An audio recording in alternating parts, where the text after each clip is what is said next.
Hello everyone, welcome to IT kids. இந்த website first time பார்க்குறவங்களுக்கு welcome to IT kids. இது வந்து தமிழில் ஃப்ரீயாக டெக்னாலஜி கற்றுக்கிற ஒரு வெப்சைட். ஏற்கனவே பார்த்துட்டு இருக்கவங்களுக்கு தேங்க்ஸ் ஃபார் யூர் சப்போர்ட். நீங்கள் ஏற்ற நிறையா கமெண்ட்ஸ் ஃபீட்பேக்ஸ் வந்து ரொம்ப ஹெல்ப்ஃபுல்லாக இருக்குது. உங்களுக்கு என்ன வேணும் எக்ஸாக்டான தெரிஞ்சுக்கிறதுக்கு வந்து எனக்கு ரொம்ப ஹெல்ப்ஃபுல்லாக இருக்குது. ஸோ J2E அதில் தான் வந்து இந்த வெப்சைட் ஆரம்பிச்சது. ஒரு 10-12 சாப்டர்ஸில் சிம்பிளாக J2னா என்னென்னு எக்ஸ்பிளைன் பண்ணியிருந்தேன் நான். நிறைய பேர் எனக்கு வந்து J2 நிறையா வேணும்னு கேட்டாங்க, சில பேர் ஜாவா கேட்டாங்க. ஸோ இப்போ வந்து ஐ டிசைட் டு ஸ்டார்ட் ஜாவாவை பற்றி ஃபுல்லாக எக்ஸ்பிளைன் பண்ணுறதுக்கு ஒரு நெக்ஸ்ட் சீரியஸ் ஸ்டார்ட் பண்ண போகிறேன் புதுசாக. இதை வந்து படித்து பார்க்கும்போதே ஒருத்தர் கேட்டான், ரெண்டு கையை விட்டு சைக்கிள் ஓட்டுறது எப்படி அப்படின்னு படித்தான் ஒரு பையன். இதை ஏன்டா அப்படின்னு கேட்டேன். அதுக்கு அவன் சொன்னான், எனக்கு ஜாவானாலே என்னன்னு தெரியாது, நீங்கள் J2 எல்லாம் சொல்லி கொடுக்குறீங்க, எனக்கு கொஞ்சம் தான் புரியுது, என்னால் வந்து நல்லா கற்றுக்க முடியல, அதனால நீங்கள் வந்து ஃபஸ்ட்டு ஜாவா சொல்லி கொடுங்க, நான் எப்படி சைக்கிள் ஓட்டுறதுன்னு கற்றுக்கிறேன், அதுக்கப்புறம் ரெண்டு கையெல்லாம் விட்டு ஓட்டிக்கிறேன் அப்படின்னு சொன்னான். ஸோ அப்போ வந்து நிறையா பேர் வந்து அதே மாதிரி கமெண்ட்ஸ் கொடுத்தவொடனே நானும் வந்து ஓகே, நம்ம கண்டிப்பாக வந்து பேசிக்லேயும் ஸ்டார்ட் பண்ணலாம், ஜாவா என்னன்னு சொல்லி கொடுத்துட்டு அதுக்கப்புறமா வந்து J2 பார்த்துட்டு வந்து முடிவு பண்ணேன். ஸோ இப்போ வந்து ஜாவான்ற ஒரு ப்ரோக்ராமிங் லாங்குவேஜ் வந்து உலகத்திலே அதிகமாக யூஸ் பண்ணப்படுற ஒரு லாங்குவேஜ்னு சொல்லலாம். கோடிக்கணக்கான பேர் வந்து இப்போதைக்கு ஜாவா யூஸ் பண்ணிட்டு இருக்காங்க. முக்கியமான காரணம் வந்து அது ஒரு ஃப்ரீ ப்ரோக்ராமிங் லாங்குவேஜ். அது வந்து ஒரு ஃப்ரீயாக கொடுக்கறதுனால வந்து நிறைய பேர் வந்து ஜாவா சூஸ் பண்ணுறாங்க. இப்போ வந்து ஜாவா கற்றுக்கிறதுக்கு முன்னாடி ஜாவா வந்து ஒரு ப்ரோக்ராமிங் லாங்குவேஜ். அப்போ ஜென்ரலாக ப்ரோக்ராமிங் லாங்குவேஜ்னா வந்து என்னன்னு சொல்லிட்டு அப்புறமா வந்து we can start learning Java programs. பேசிக்காக கற்றுக்கிறது தான் வந்து எனக்கு பிடிக்கும். ஃபஸ்ட்லேருந்து என்னெல்லாம் தெளிவாக அதுக்கு தேவை எல்லாமே சொல்லி கொடுத்துட்டு அப்புறமா வந்து ஸ்டார்ட் பண்ணால் தான் வந்து ஒரு ஃபவுண்டேஷன் ஸ்ட்ராங்காக இருக்கும். இப்போ வந்து இதை யாரெல்லாம் கற்றுக்கலாம்? இந்த வீடியோ, இப்போ நான் பேசிட்டு இருக்கிற வீடியோ வந்து யார் வேணாலும் கற்றுக்கலாம். ஸ்கூல் பசங்க கூட கற்றுக்கலாம், காலேஜ் படிக்கிற பசங்க, படித்து முடிச்ச பசங்க, ஈவன் டீச்சர்ஸ், வேறு டொமைனில் உள்ள டீச்சர்ஸ் கூட கற்றுக்கலாம். எவ்வளோ பேர் ஃபிசிக்ஸில் இருக்காங்க, கெமிஸ்ட்ரியில் இருக்காங்க, அவங்கெல்லாம் வந்து ப்ரோக்ராமிங் கற்றுக்கணும்னு ஆசைப்படுறாங்க. என்கிட்ட கேட்டிருக்காங்க. என்னோட ஃப்ரெண்டு ஒரு ப்ரொஃபஸர் இருக்காங்க, ஒரு சார், அவங்கெல்லாம் கேட்டிருக்காங்க எனக்கு ஜாவா சொல்லிக் கொடு விக்கி அப்படின்னு அவங்க கேட்டிருக்காங்க என்கிட்ட. ஸோ நிறைய பேருக்கு வந்து ஜாவா கற்றுக்கணுன்ற இன்ட்ரெஸ்ட் இருக்குது. ஸோ இந்த வீடியோ நீங்கள் பார்த்து கற்றுக்கிறதுக்கு உங்களுக்கு இதுக்கு முன்னாடி prior knowledge and computer science தேவையில்லை. நீங்கள் வந்து கண்டிப்பாக இந்த வீடியோ ஃபுல்லாக ஃபாலோ பண்ணிங்கன்னா கற்றுக்கலாம். So I always start from the basic which is computer. So இது ஒன்றுத்துக்காக தான் நம்ம எல்லாரும் இப்போ பாடுபட்டு இருக்கோம். இந்த வீடியோ நீங்கள் பார்க்குறீங்கன்னா நீங்கள் ஒரு கம்ப்யூட்டர் முன்னாடி உட்காந்துருக்கீங்க, அதை பற்றி ஏதோ கற்றுக்கணுன்ற இன்ட்ரெஸ்ட் இருக்குது, அதனால தான் நீங்கள் இந்த வீடியோ வந்து பார்க்கவே ஆரம்பிச்சிருக்கீங்க. Okay, so I will start from computer. ஒரு டெஃபினேஷன் இருக்குது விக்கிபீடியாவில். என்ன போட்டிருக்குன்னா, a computer is a machine that manipulates data according to a set of instructions. நம்ம என்ன சொல்கிறோமோ அது செய்யும், அதுதான் வந்து கம்ப்யூட்டர்னு போட்டிருக்கு. ஓகேயா? இப்போ வந்து என்னை பொறுத்த வரைக்கும் கம்ப்யூட்டர் வந்து ஒரு கேம் விளையாடுற ஒரு மிஷின். கம்ப்யூட்டரில் டிவியில் வீடியோ கேம் விளையாண்டுருக்கோம், அதுக்கப்புறம் வந்து கம்ப்யூட்டரில் நான் முதல்ல செஞ்ச வேலை வந்து கேம். எனக்கு தெரிஞ்சு என்னோட ஃப்ரெண்ட்ஸு நிறைய பேர் வந்து ஒத்துப்பாங்க கண்டிப்பாக. ஃபஸ்ட்டு நீங்கள் கம்ப்யூட்டரில் என்ன பண்ணீங்கன்னு கேட்டால் அவங்க வந்து நான் கேம் விளையாண்டேன் அப்படின்னு தான் சொல்லுவாங்க. நான் வந்து இப்போது 8th ஸ்டாண்டர்ட் படிக்கும்போது ஒரு கம்ப்யூட்டர் முதல்ல பார்த்தேன். அப்போ வந்து நான் விளையாண்ட கேம் வந்து டேவ் அப்படின்னு ஒரு கேம் இருக்கும். ஒரு குட்டி பையன் வந்து தாய் போயிட்டுருப்போம், அப்படி ஸ்டேஜாக போகும். பயங்கர இன்ட்ரெஸ்டிங்கான ஒரு கேம் அது. ஃபர்ஸ்ட் நான் விளையாண்டது வந்து இந்த டேவ் கேம். அதுக்கப்புறம் வந்து எங்கள் வீட்டில் கம்ப்யூட்டர் வாங்கினதுக்கப்புறம் வந்து நான் நிறைய சினிமா பார்க்க ஆரம்பித்தேன். கம்ப்யூட்டரில் வந்து சினிமா பார்க்க ஆரம்பித்தேன். ஒரு ஹோம் தியேட்டர் ஸ்பீக்கர்லாம் வாங்கி வச்சோம். அந்த மியூசிக் வந்து ரொம்ப நல்லா இருந்துச்சு. அப்போ வந்து கம்ப்யூட்டரை வந்து நான் யூஸ் பண்ணது கேம் விளையாட, பாட்டு கேட்கறதுக்கு, சினிமா பார்க்கறதுக்கு. இப்போ இன்னைக்கு எல்லாரும் டைம் எதில் யூஸ் பண்ணுறாங்கன்னா இந்த ஆர்கூட்டு, ஃபேஸ்புக்கு, ட்விட்டரு, இந்த மாதிரி வந்து சோஷியல் நெட்ஒர்க்கிங்கில் தான் வந்து எல்லாருமே வந்து கம்ப்யூட்டரை வந்து யூஸ் பண்ணுறாங்க. ஸோ என்னதான் ஆக்சுவலாக அதை வச்சு என்னதான் செய்யலாம் அப்படின்னு கேட்டால் ஒரு ஸ்பெசிஃபிக்கான ஆன்சர் கிடையாது. அது வந்து ஒவ்வொருத்தவங்களும் வந்து ஒவ்வொரு மாதிரி பர்பஸ்க்கு வந்து கம்ப்யூட்டரை யூஸ் பண்ணுறாங்க. ஜென்ரலாக இப்போ இந்த வீடியோ பார்த்துட்டு இருக்கிறவங்களுக்கு, ஒரு சாதாரண பசங்களுக்கு வந்து தெரிஞ்சது தான், நான் கேம் விளையாடுறது, படம் பார்க்கறது, இன்டர்நெட்டில் வந்து ஏதாவது டவுன்லோட் பண்ணுறது, விளையாடுறது, சேட் பண்ணுறது, இதுக்கு தான் வந்து எனக்கு தெரிஞ்சு நிறைய பேர் கம்ப்யூட்டரை யூஸ் பண்ணுறாங்க. இப்போது என்னை பொறுத்த வரைக்கும் கம்ப்யூட்டர் நான் எப்படி டிஃபைன் பண்ணுவேன்னா, ஒரு டோட்டல் இடியட், கம்ப்ளீட் இடியட். அது என்ன செய்யும், நான் என்ன கேட்டாலும், எப்போ கேட்டாலும், எவ்வளோ தர செய்ய சொன்னாலும் திருப்பி திருப்பி திருப்பி செஞ்சுட்டே இருக்கும் கம்ப்யூட்டர், ஓயாத ஒரு பொருள். இப்போதைக்கு கம்ப்யூட்டர் ஷட் டவுன் பண்ணிடுறேன், ஷட் ஆன் பண்ணிட்டு ஒரு 10 நிமிஷம் கழிச்சு ஆன் பண்றேன். ஆன் பண்ண உடனே திருப்பி ஆஃப் பண்றேன்.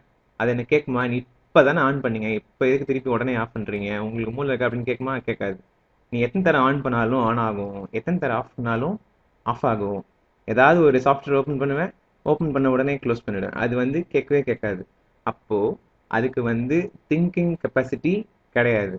கம்ப்யூட்டர் எப்போதுமே வந்து நம்ம என்ன சொல்றோமோ அது செய்யும். அதால வந்து தானா யோசிச்சு எதுவும் செய்ய தெரியாது அதுக்கு. அது சப்போஸ் யோசிச்சு ஒரு ஒரு யோசனை சொன்னாலும் அந்த யோசனையை வந்து நம்மளா அதை வந்து ப்ரோக்ராம் பண்ணி செய்ய வச்சிருப்போம். ஓகேயா? அப்போ இதுல என்ன தெரியுதுன்னா, நம்ம சொல்ற ஒவ்வொரு விஷயத்துலயும் ஒரு ப்ரோக்ராம் எங்கேயோ ரன் ஆயிட்டு இருக்கு. அந்த ப்ரோக்ராம் தான் வந்து அந்த கம்ப்யூட்டர் வந்து அந்த வேலையை செய்ய வைக்குது. எவ்ரிதிங் நம்ம என்ன செஞ்சாலும் எங்கேயோ ஒரு ப்ரோக்ராம் இருக்கு, அந்த ப்ரோக்ராம் தான் வந்து அதை செய்ய வைக்குது. அப்போ வந்து இந்த டெஃபினேஷன் படி பார்க்கும்போது a machine that manipulates data according to set of instructions. இந்த செட் ஆஃப் இன்ஸ்ட்ரக்ஷன்ஸ் தான் ப்ரோக்ராம். அப்போ வந்து ப்ரோக்ராமிங் லாங்குவேஜ் பற்றி ஜென்ரலாக கற்றுக்கிட்டா எந்த லாங்குவேஜெல்லாம் கற்றுக்கலாம். ஜாவா என்ன, ஜே2 என்ன, C++, PHP எது வேணாலும் கற்றுக்கலாம். அப்போ வந்து நம்ம கம்ப்யூட்டரில் என்ன செஞ்சாலும் எங்கேயோ ஒரு ப்ரோக்ராம் வந்து ரன் ஆகிட்டு இருக்கு. நான் இந்த வீடியோ ரெக்கார்ட் பண்ணுறேன்னா ஏதோ ஒரு வீடியோ ரெக்கார்டிங் சாஃப்ட்வேர் நான் என் கம்ப்யூட்டரில் வச்சுருக்கேன். அந்த சாஃப்ட்வேர் வந்து இப்போதைக்கு இந்த நொடியில் நான் பேசுறது வந்து அதை ரெக்கார்ட் பண்ணிக்கிட்டு இருக்கு. ஓகே. ஸோ அப்போ வந்து கம்ப்யூட்டர் பொறுத்த வரைக்கும் ஒரு கம்ப்ளீட் இடியட். அப்படிதான் வந்து கம்ப்யூட்டர் வந்து ஞாபகம் வச்சுக்கணும். இப்போ கம்ப்யூட்டர் வரதுக்கு முன்னாடி நம்மளாம் எப்படி இருந்தோம் அப்படின்னு யோசிச்சு பார்த்தோம்னா, ஒரு 1960 1980 சுத்தமாக கம்ப்யூட்டர் இல்லாத காலத்தில் எப்படி இருந்தோம். நம்ம வந்து எதுக்குமே ஒரு பேங்க் போனால் வந்து கம்ப்யூட்டர் இருக்காது. ஒரு கடைக்கு போனால் வந்து பேப்பரில் தான் வந்து பில் எழுதி கொடுப்பாங்க, எல்லாம் கூட்டி கொடுப்பாங்க. இன்றைக்கும் வந்து நிறையா வில்லேஜஸில் வந்து மளிகை கடையெல்லாம் என்ன பண்ணுறாங்க, பேப்பரில் தான் சீட் எழுதி தராங்க. அப்புறம் இல்லை மனசாலியே கூட்டிடுவாங்க. 10 பொருள் வாங்கினாலும் டக்கு டக்கு டக்குன்னு அடிச்சு 150 ரூபா கொடுங்க அப்படின்னு சொல்லுவாங்க டக்குன்னு. ஆனால் இப்போ சிட்டியிலலாம் பார்த்தீங்கன்னா வந்து சின்ன கடைகளில் கூட வந்து கம்ப்யூட்டர் பில்லிங் வச்சுருக்காங்க. என்னவா இருந்தாலும் அந்த கம்ப்யூட்டரை யூஸ் பண்ணி தான் வந்து பில் போட்டு கொடுக்குறாங்க. இப்போல்லாம் வந்து பெரிய பெரிய சூப்பர் மார்க்கெட்லாம் வந்து அது வந்து மேண்டேட்ரி. கண்டிப்பாக வந்து அது இல்லாமல் வந்து இருக்கவே இருக்காது. அப்போ எல்லாத்துலேயும் வந்து கம்ப்யூட்டர் யூஸ் பண்ண ஆரம்பிச்சிட்டாங்க. அப்போ அந்த சின்ன கடைகளில் உள்ளது தான் வந்து ஒரு சிம்பிளான ஒரு கம்ப்யூட்டரோட யூஸ்ன்னு சொல்லலாம். எல்லா கடையிலையும் அந்த சாதாரண ஒரு விஷயம் இல்லை. என்ன நான் 10 பொருள் இருக்குன்றேன், எவ்வளோ விலைன்னு சொல்கிறேன், அது வந்து கூட்டி கொடுக்குது. இது வந்து எவ்வளோ பணம் அப்படின்னு சொல்கிறது வந்து ஒரு சாதாரண எக்ஸாம்பிள் ஆஃப் கம்ப்யூட்டர். அப்போ வந்து அதில் ஏதோ ஒரு ப்ரோக்ராம் இருக்குது, அந்த ப்ரோக்ராம் வந்து இந்த வேலையை வந்து செஞ்சு கொடுக்குது. அப்போது அடுத்த எக்ஸாம்பிள் வந்து ஒரு இன்ஜினியரிங் ஃபீல்டில், ஒரு மெக்கானிக்கல் இன்ஜினியரிங் ஃபீல்டில் வந்து கம்ப்யூட்டர் எப்படி யூஸ் பண்ணுறாங்க. என் ஃப்ரெண்டு ஒருத்தர் வந்து மெக்கானிக் இன்ஜினியரிங் படிச்சுட்டு வேலை பார்க்குறாரு. ஸோ அப்போ வந்து அவர் என்ன பண்ணுறாருன்னா, இந்த இன்ஜின், இந்த பைக்கு கார் இன்ஜின்லாம் டிசைன் பண்ணுற கம்பெனியில் வந்து அவர் வேலை பார்க்குறாரு. அவங்க என்ன பண்ணுவாங்கன்னா, ஒரு வண்டி செய்யும் போது, ஒரு இன்ஜின் வந்து தயாரிக்கும் போது அதுக்கு வந்து எவ்வளோ வந்து டார்க் செட் பண்ணணும், அதோட பிஹெச்பி எவ்வளோ இருக்கணும், அந்த இன்ஜின் டயமீட்டர் எவ்வளோ இருக்கணும், அந்த மாதிரி சில பேராமீட்டர்லாம் என்ன பண்ணுறாங்க, கம்ப்யூட்டர்லேயே வந்து செட் பண்ணி அந்த இன்ஜினை வந்து கம்ப்யூட்டர்லேயே செஞ்சு முடிச்சு அதுலேயே வந்து அதை ரன் பண்ணி பார்த்து அதோட அவுட்புட் எஃபிஷியன்சி எந்த அளவுக்கு வந்து அது வந்து ஒரு நல்ல இன்ஜினாக இருக்குன்னு கம்ப்யூட்டர்லேயே பார்த்துடுறாங்க. கம்ப்யூட்டர் இல்லைன்னா இதை வந்து அவங்க வந்து ஒவ்வொருத்தரையும் செஞ்சு அதை மேனுஃபேக்சர் பண்ணி ஆள் வச்சு அதை செஞ்சு அப்புறம் டெஸ்ட் பண்ணி அது வேலைக்காவெல்லாம் அப்புறம் திருப்பி மாற்றி மாற்றி செய்யணும்னா வந்து நிறைய வந்து ரிசோர்ஸ் வேஸ்ட், எவ்வளவோ பணம் வேஸ்ட் ஆகும், டைம் வேஸ்ட் ஆகும், எவ்வளவோ வேஸ்ட் ஆகும். இப்போ என்ன பண்ணுறாங்க, கம்ப்யூட்டர்லேயே வந்து ஒரு சாஃப்ட்வேர் செஞ்சு வச்சுருக்காங்க. அந்த சாஃப்ட்வேர்லேயே வந்து எல்லாத்தையும் சொல்கிறாங்க, எனக்கு இது வேணும் இது வேணும்னு. அதுலேயே டெஸ்ட் பண்ணுறாங்க. அந்த இன்ஜினை வந்து சிஸ்டம்லேயே ரன் பண்ண வச்சு அது எந்த அளவுக்கு எஃபிஷியண்ட்டாக இருக்குன்னு பார்த்துட்டு அப்புறமா தான் என்ன பண்ணுறாங்கன்னா அந்த டிசைனை வந்து அப்ரூவ் பண்ணுவாங்க. ஓகே இதை வந்து நம்ம செய்யலாம், இதை வந்து செய்யுங்கன்னு சொல்லி அப்புறம் தான் வந்து ஆர்டர் கொடுப்பாங்க. அப்போ அந்த ஐடியா, அந்த டிசைனு எல்லாமே வந்து ஒரு ரூம்ல ஒரு கம்ப்யூட்டர்லயே முடிஞ்சிருது. அந்த அளவுக்கு வந்து டெக்னாலஜி இம்ப்ரூவ் ஆயிடுச்சு இப்போதைக்கு. இவ்வளோ வந்து சாதிக்கிறதுக்கு எல்லாத்துக்குமே வந்து எங்கேயோ ஒரு ப்ரோக்ராம் வந்து எதையோ செக் பண்ணி கொடுத்துட்டு இருக்கு. அப்போ வந்து இந்த மாதிரி வந்து ஒரு ப்ரோக்ராமிங் லாங்குவேஜ் வந்து ரியல் வேர்ல்டோட வந்து கனெக்ட் பண்ணணும். உலகத்தில் இது வந்து எங்கே யூஸ் ஆகும் அப்படின்றத வந்து கனெக்ட் பண்ணணும். இந்த ஸ்கூலில் காலேஜில் வந்து படிக்கும்போது நாம் இந்த ரியல் டைம் எக்ஸாம்பிள்லாம் எடுக்கிறதே இல்லை. நம்பரை சார்ட் பண்ணுறது, நம்பரை டிவைட் பண்ணுறது, ஆட் பண்ணுறது, ட்ரையாங்கிள் போடுறது, இந்த மாதிரி வந்து சின்ன சின்ன எக்ஸாம்பிள் தான் எடுக்கிறோம். நம்மளுக்கு வந்து அது வாழ்க்கையில் எங்கே உதவுன்னு யாருக்குமே வந்து தெரியல. அப்போ வந்து இந்த மாதிரி எக்ஸாம்பிள்ஸோட ரிலேட் பண்ணும்போது ஓகே நான் இதை கற்றுக்கிட்டேன்னா இது வந்து செய்ய முடியும் அப்படின்றது வந்து தெரிஞ்சதுன்னா வந்து கற்றுக்கவும் பயங்கர இன்ட்ரெஸ்டாக இருக்கும். ஓகே இது எங்கே யூஸ் ஆகுது அப்படின்ற ஒரு நம்பிக்கை வரும். அப்போ வந்து இது ரொம்ப சின்ன சின்ன எக்ஸாம்பிள். இது மாதிரி எவ்வளோ எக்ஸாம்பிள் இருக்கு. நிறைய இந்த ஜாவா J2E வீடியோலலாம் சொல்லியிருப்பேன். இந்த ட்ரெயின் டிக்கெட் புக் பண்ணுற வெப்சைட்டு இதெல்லாம் வந்து நிறையா காமிச்சிருப்பேன் நான். அதெல்லாம் எல்லாத்துக்குமே வந்து ப்ரோக்ராமிங் லாங்குவேஜ் யூஸ் பண்ணி தான் வந்து செய்கிறோம். ஏடிஎம் நம்ம யூஸ் பண்ணுறோம். ஏடிஎம்ல வந்து பணம் எடுக்கிறது, கிரெடிட் கார்டை வச்சு ஆன்லைனில் வந்து ஷாப்பிங் பண்ணுறது, ஒரு ராக்கெட்டை வந்து ஆட்டோமேட்டிக்காக லான்ச் பண்ணுறது, இதுக்கும் வந்து கம்ப்யூட்டர் ப்ரோக்ராமிங்லாம் யூஸ் பண்ணுறாங்க. சினிமாவில் வர அந்த வீடியோ, இந்த ஆக்ஷன் படம் நிறையா வந்து கிராஃபிக்ஸ்லாம் பார்க்குறோம்ல, இது எல்லாத்துக்குமே வந்து கம்ப்யூட்டர் தான் வந்து யூஸ் பண்ணுறோம். எவ்வளவோ இருக்குது. அதோட அப்ளிகேஷன் வந்து எங்கெங்கெங்கேயோ இருக்குது. அது வந்து நம்ம வந்து ப்ராடாக வந்து புரிஞ்சுக்கணும். ஓகே, இதை நான் ஜாவான்னு ஒன்று கற்றுக்கிட்டேனா, இல்லை ஏதோ ஒரு ப்ரோக்ராமிங் கற்றுக்கிட்டேன்னா அதை நான் இங்கே தான் அப்ளை பண்ணுவேன்னு வந்து டிசைட் பண்ணக்கூடாது. அது எங்கே யூஸ் ஆகும்னு உனக்கே தெரியாது. அப்போ வந்து ஒரு ப்ராட் மைண்டோட அதை வந்து கற்றுக்கணும். இப்போ கம்ப்யூட்டர்னாலே வந்து ரெண்டு கேட்டகரி இருக்குது. இது வந்து எல்லாருக்குமே தெரிஞ்சது தான். இருந்தாலும் வந்து ஒரு பிளாட்ஃபார்ம் செட் பண்ணுறதுக்காக வந்து நான் இதை பேசிக்லேருந்து எக்ஸ்பிளைன் பண்ணிட்டு இருக்கேன் நான். இப்போ ஹார்ட்வேர்னா என்ன?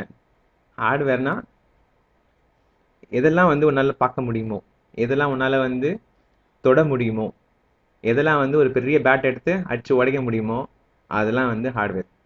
இப்போ நான் யூஸ் பண்ணுற மானிட்டர், நான் யூஸ் பண்ணுற கீபோர்டு, யூஸ் பண்ணுற மவுஸ், யூஸ் பண்ணுற ஸ்பீக்கர், யூஸ் பண்ணுற மைக்ரோஃபோன், ரெக்கார்ட் பண்ணுறதுக்கு யூஸ் பண்ணுறது, இது எல்லாமே வந்து ஹார்ட்வேர் தான். அப்போ எதெல்லாம் வந்து பொருட்களாக இருக்கோ, எதெல்லாம் செய்யப்பட்டதாக இருக்கோ, உன்னோட CPU டப்பா உள்ளே இருக்கிற மதர் போர்டு, இது எல்லாமே வந்து ஹார்ட்வேர். அப்போ எதெல்லாம் நல்லா பார்க்க முடியுமோ அதெல்லாம் வந்து ஹார்ட்வேர்னு அர்த்தம்.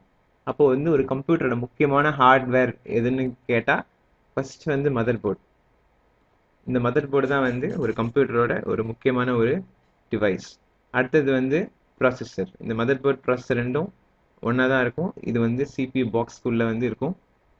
அதுக்கு அடுத்தது வந்து ரேம் அப்படின்னு ஒன்று இருக்குது. இந்த ரேம்லாம் வந்து தெரிஞ்சுக்கிறது முக்கியம். பின்னாடி நான் ஜாவா சொல்லி கொடுத்துட்டு இருக்கும்போது இந்த ரேம்ன்றதை பற்றி நான் நிறையா பேசுவேன். இப்போதைக்கு வந்து இந்த ரேம்ன்றது ஒரு மெமரி சிப். இதுதான் வந்து உன் கம்ப்யூட்டரோட ப்ரைமரி மெமரி. என்ன நடந்துட்டு இருந்தாலும் இதில் தான் வந்து ப்ரைமரியாக ஸ்டோர் ஆகும். நான் என்னோட ஹார்ட் டிஸ்கில் காப்பி பண்ணுற வரைக்கும், பெர்மனெண்ட்டாக ஏதாவது காப்பி பண்ணுற வரைக்கும் எல்லா ப்ராசஸிங் இன்ஃபர்மேஷனும் வந்து இந்த ரேமில் தான் இருக்கும். இதோட எக்ஸ்பேன்ஷன் வந்து ரேண்டம் ஆக்சஸ் மெமரி.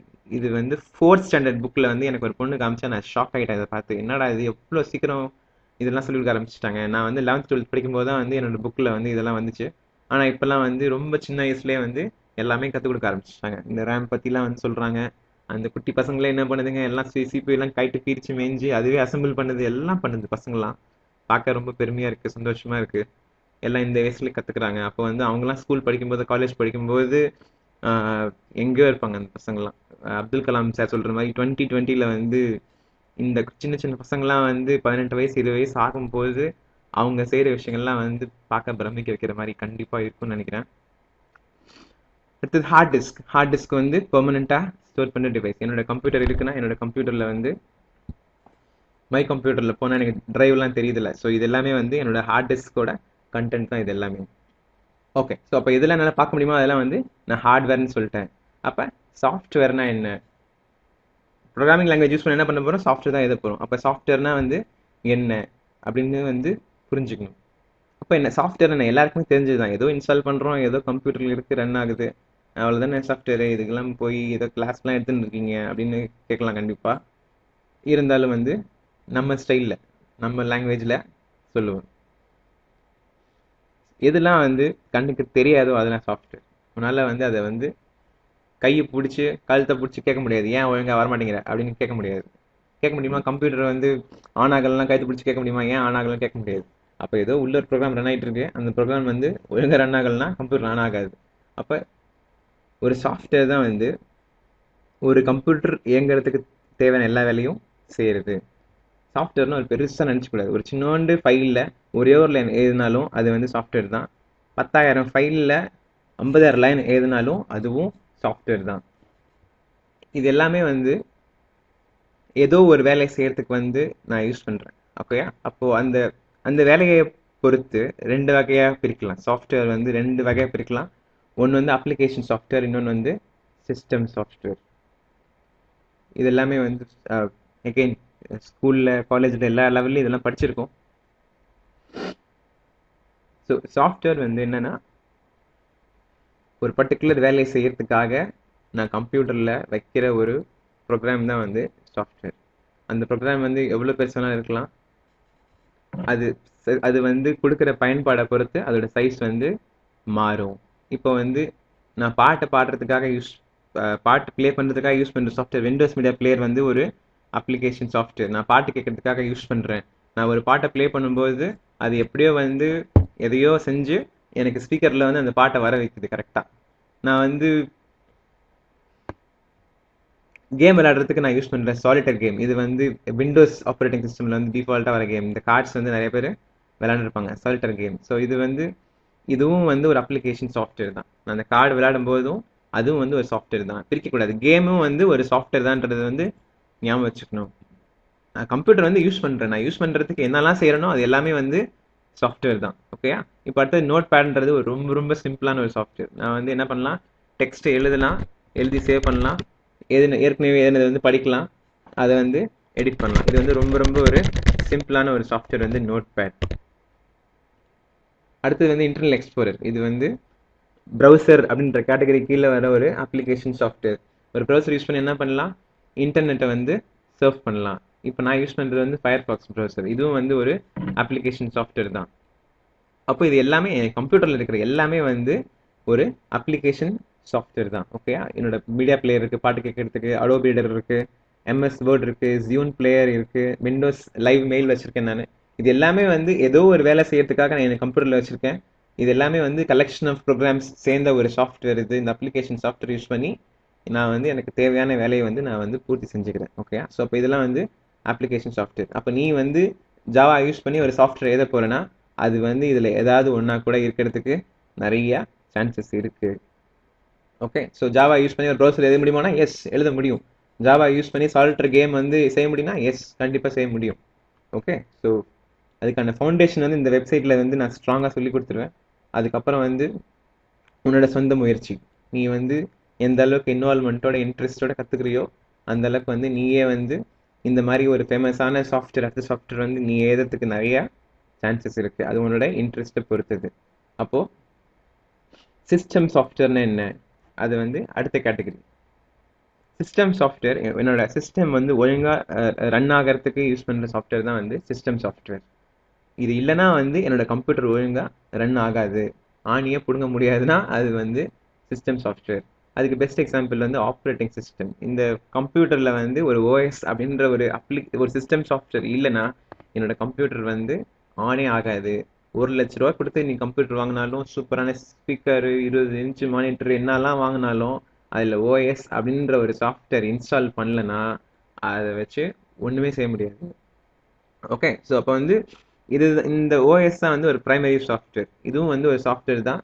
நான் வந்து என்னோட கீபோர்டில் வந்து நான் வந்து ஏ அப்படின்னு நான் ப்ரெஸ் பண்ணுறேன்னா இங்கே வந்து ஏன்னு தெரியுது அப்படின்னா வந்து எங்கேயோ யாரோ ஒருத்தங்க வந்து கவனிச்சிட்டு இருக்காங்க. கம்ப்யூட்டருக்குள்ள ஆள் வச்சிருக்காங்களா, எதுக்கு கீழே அமுத்துறாங்கன்னு பார்த்து அங்கே வந்து காமிக்கிறதுக்கு, போர்டு வைக்கிறதுக்கு, அதெல்லாம் எதுவுமே கிடையாது. ஏதோ ஒரு ப்ரோக்ராம் இருக்குது, நான் ஏ அமுத்துனா இங்கே வந்து ஏன்னு டிஸ்பிளே பண்ணுது, வெறும் ஏ ப்ரெஸ் பண்ணுனா ஸ்மால்லி காமிக்குது. அப்போ வந்து என்னோட ஒவ்வொரு ஆக்ஷனையும் வந்து ட்ராக் பண்ணி அது வந்து செய்யுதுன்னா வந்து ஏதோ ஒரு சாஃப்ட்வேர் என் கம்ப்யூட்டருக்குள்ள ரன் ஆகிட்டு இருக்கு. அந்த சாஃப்ட்வேர் பேர் தான் வந்து ஆப்ரேட்டிங் சிஸ்டம். இது இல்லாமல் வந்து என்னால் வந்து நான் கம்ப்யூட்டர் ஆன் பண்ணவே முடியாது. இது இல்லாமல் என்னால் எந்த ஒரு அப்ளிகேஷன் சாஃப்ட்வேரும் என்னால் வந்து ரன் பண்ண முடியாது. அப்போது எதெல்லாம் வந்து என் கம்ப்யூட்டர் ரன் ஆகிறதுக்கு தேவையோ அதெல்லாம் வந்து சிஸ்டம் சாஃப்ட்வேர். எதெல்லாம் வந்து என்னோட பர்சனல் தேவைக்காக, என்னோட வேலைகளை பூர்த்தி செய்யறதுக்காக நான் யூஸ் பண்ணுறேனோ அதெல்லாம் வந்து அப்ளிகேஷன் சாஃப்ட்வேர். அப்போ வந்து ஒரு கம்ப்யூட்டர் ஒரு அப்ளிகேஷன் சாஃப்ட்வேர் இல்லாமல் நல்லாவே ரன் ஆகும். அது வந்து ஒரு எசென்ஷியல் கிடையாது. அந்த யூஸ் பண்ணுறவங்களுக்கு தேவையான ஒன்று தான் வந்து அப்ளிகேஷன் சாஃப்ட்வேர். அப்போது வேற என்ன சிஸ்டம் சாஃப்ட்வேர்லாம் இருக்குது. ஆப்ரேட்டிங் சிஸ்டம் வந்து ரொம்ப பெரிய விஷயம். அது வந்து ஒரு ஹியூஜ் சாஃப்ட்வேர்னு சொல்லலாம். அதை எழுதுறது வந்து பல வருஷங்கள் ஆகும். உட்காந்து ரிசர்ச் பண்ணி எப்படி இருக்கணும், அது யாருக்கு யூஸ் பண்ணலாம், அந்த மாதிரி வந்து பயங்கரமாக ரிசர்ச் பண்ணி செய்யக்கூடிய விஷயம் வந்து ஒரு ஆப்ரேட்டிங் சிஸ்டம். நோட் பேட் மாதிரி ஒரு சாஃப்ட்வேர்னா ரொம்பலாம் யோசிக்க தேவையில்லை. டைப் அடிக்கணும்டா, சேவ் பண்ணணும்டா, அப்புறம் ஓப்பன் பண்ணால் போதும் அப்படின்னா டக்குன்னு ஈஸியாக எழுதிடலாம் இதெல்லாம். ஆனால் ஆப்ரேட்டிங் சிஸ்டம் மாதிரி ஒரு சாஃப்ட்வேர் எழுதணும்னா அதுக்கு வந்து பயங்கரமாக ஹார்ட் ஒர்க் பண்ணணும். ஓகே, வேற என்ன எக்ஸாம்பிள் இருக்கு சிஸ்டம் சாஃப்ட்வேர்னா, பூட் லோடர் அப்படின்னு ஒரு ப்ரோக்ராம் இருக்கு. ஓகேயா? அப்போ என்னோட கம்ப்யூட்டரை வந்து ஆன் பண்ணும்போது அந்த ஆப்ரேட்டிங் சிஸ்டம் லோட் பண்ணுறதுக்கு வந்து ஒரு ப்ரோக்ராம் தேவை. இந்த கம்ப்யூட்டர் ஆன் பண்ணோடனே என்னோட ஆப்ரேட்டிங் சிஸ்டம் எங்கே இருக்குது அதுக்கு வந்து லோட் பண்ணுறதுக்கு ஒரு குட்டியோன்ற ப்ரோக்ராம் இருக்கும். அந்த ப்ரோக்ராம் பேர் தான் வந்து பூட் லோடர். இது இல்லைன்னா வந்து இந்த ஆப்ரேட்டிங் சிஸ்டம்க்கே ஆப்பு தான். ஒரு காரோட ஸ்டார்டர் பிளக் மாதிரி, ஒரு கார் கீ மாதிரி வச்சுக்கலாம். சாவி போட்டால் தானே வந்து இன்ஜினே ஸ்டார்ட் ஆகும். ஆப்ரேட்டிங் சிஸ்டம் வந்து இன்ஜின் மாதிரி, பூட் லோடர் வந்து ஒரு சாவி மாதிரி வச்சுக்கலாம். அவ்வளோ சிம்பிளான எக்ஸாம்பிள் சொல்லலாம். அந்த மாதிரி அனாலஜி கொடுத்தா சிம்பிளாக இருக்கும். அப்போது இதெல்லாம் வந்து என்னோட சிஸ்டம் ரன் ஆகிறதுக்காக தேவையான சாஃப்ட்வேர். அப்போ இன்னும் நிறையா தெரியும்னா பூட் லோடர் தெரியும்னா இன்டர்நெட்டில் வந்து கூகுளில் சர்ச் பண்ணி படிச்சுப்பார். நான் சொல்லித்தரல எது புரியலனாலும் எது வந்து நிறையா தெரிஞ்சுக்கணுனாலும் உடனே கூகுள் சர்ச் பண்ணி படிச்சிரு. எல்லாமே நானே சொல்லி கொடுத்துட்டு இருந்தா என்னைக்கு டவுட் வந்தாலும் வந்து என்ன கேட்கணும்னு தான் தோணும். என்னைக்கு வந்து நீயே கற்றுக்க ஆரம்பிக்கிறியோ அன்னைக்கு தான் வந்து நீ வந்து இண்டிபெண்ட்டாக உனக்கு என்ன தேவையோ அதை நீயே தேடி கண்டுபிடிச்சிப்ப. யார்கிட்டையும் வந்து டிபெண்ட் பண்ணியிருக்க தேவையில்லை. அப்போ என்னோட வீடியோ எல்லாமே வந்து பேசிக்காக இதுனா இதாண்டா அப்படின்னு சொல்லி நான் ஸ்டார்ட் பண்ணி கொடுத்துருவேன். அதுக்கப்புறம் வந்து நீயே கற்றுக்கிற அளவுக்கு நான் வந்து சொல்லி கொடுத்துருவேன். அதுக்கப்புறம் வந்து நீ தான் வந்து எல்லாம் தெரிஞ்சுக்கணும். You will be on your own.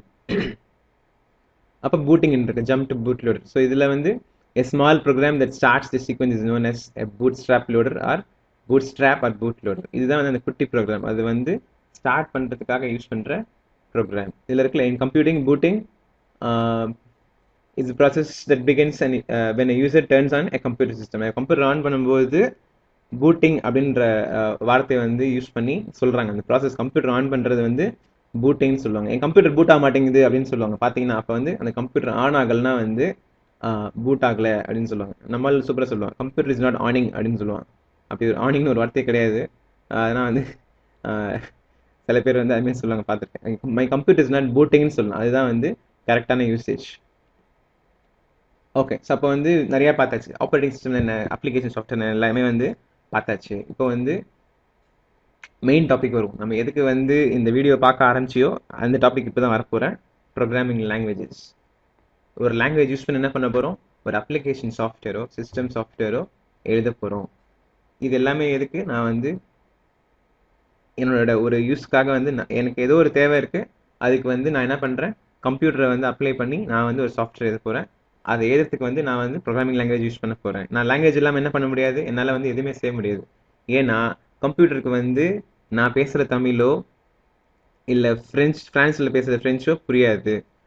அதுக்கு வந்து என்ன புரியும்னா வெறும் இன்ஸ்ட்ரக்ஷன்ஸ் தான் புரியும். கம்ப்யூட்டர் வந்து என்ன தெரியும், 0s and 1s தான் தெரியும். அதுக்கு வேற எதுவுமே தெரியாது. அப்போ என்ன பண்ணணும், அதுக்கு புரிகிற மாதிரி லாங்குவேஜில் நாம தான் வந்து கம்ப்யூட்டருக்கு சொல்லி கொடுக்கணும். வேற வழி கிடையாது. நான் போய் இப்போ எங்கள் வீட்டில் போய் எனக்கு வந்து தோசை ஊற்றி கொடுங்கன்னு கேட்டால் எங்கள் அம்மா வந்து ஊற்றி கொடுப்பாங்க, அவங்களுக்கு வந்து புரியும். கம்ப்யூட்டர் கிட்ட போய் அப்படியே பூட் லோடர்னா அப்படியே கொஞ்சம் சர்ச் பண்ணி சொல்லுங்களேன் என்னன்னு அப்படின்னு கேட்டால் வந்து அதுக்கு புரியாது. ஆக என்ன பண்ணியிருக்கணும், ஒரு ப்ரௌசர் ஓப்பன் பண்ணி அதில் கூகுள் ஓப்பன் பண்ணி அதில் பூட் லோடர் வந்து டைப் அடித்து சர்ச் பண்ணி காமிச்சிருச்சுன்னா நான் பேசுறது வந்து அதுக்கு புரியுதுன்னு அர்த்தம். ஆனால் வந்து அதுக்கு தெரியாது.